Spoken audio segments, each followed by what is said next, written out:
most difficult part of being a headshot photographer? You again, this is your strike too. You're trying to put me out of business.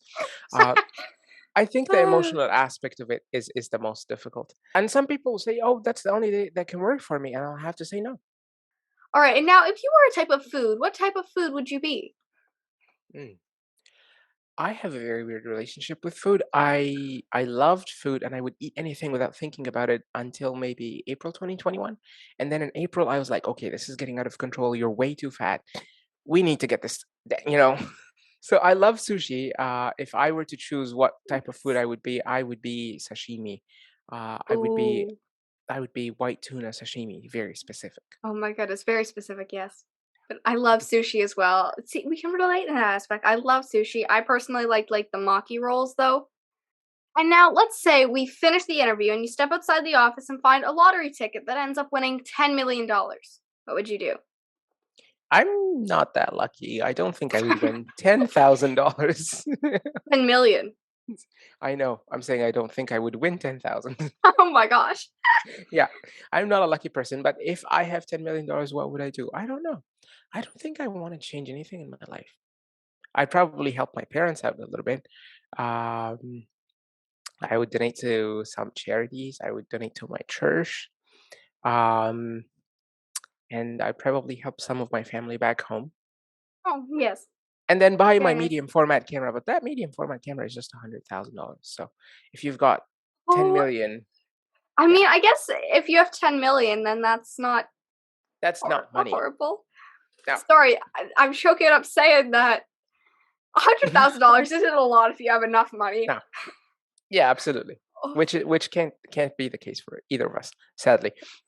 no, no, definitely not.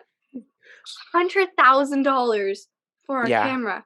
I mean, I guess if like that's your job and your passion, then I guess it makes more sense. But like, Well, I wouldn't use that to do actor headshots, right? That's used for commercial stuff.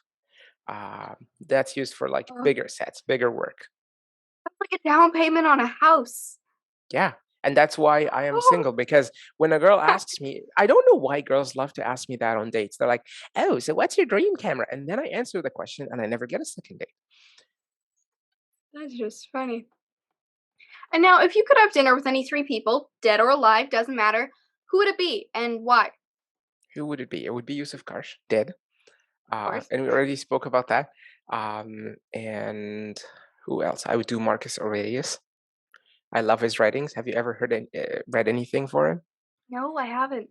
He is a Roman general slash emperor. He was, that weird hybrid of general and emperor, and Yeah. he writes a lot of wise stuff. And I love that period history. Yeah. So I would definitely want to see him for dinner.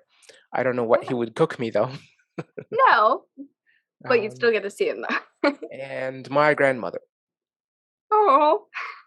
And this has got to be probably one of my favorite questions, but what's the funniest thing that's happened to you recently? Mm, well, this is kind of shameful. I was way too tired. I was way too tired, and I don't know why I was driving. I thought, yo, I don't have my cell phone. I don't have my keys. And my mom was way too tired. So I called my mom because I was visiting her and I said, I think I left my cell phone and keys at your place. I called her from my cell phone and I'm driving the car. So I have my cell phone and I have my keys. And so she hung up and started searching and then realized that I called her through the cell phone that we're trying to find and that I'm driving the car. So she told me that. And I'm like, whoa, Oh my gosh. I need to sleep a lot more than what I'm sleeping right now. Oh, So oh my that was goodness. very funny. What movie, no matter how many times you've seen it, do you have to watch when it's on? Rush Hour. I love Rush Hour. It's so funny and I feel like the emotional ups and downs mixed with comedy in Rush Hour is something that I really love because you feel like, okay, this guy's hopeless. He will never be of use, but then oh my god, no, he could actually do something useful. And while doing that, you're still having fun and it's funny and Yeah, entertaining. That the second choice would be Ted. Have you ever watched Ted? I've never seen either of them. Oh no, Ted. Okay, actually, I would put Ted as number one before Rush Hour. Ted is such an awesome movie. It's about a child that somebody gave them a teddy bear in their Christmas or birthday or whatever, and they said they could have one wish, and the kid wished that the teddy bear would be real because he had no friends.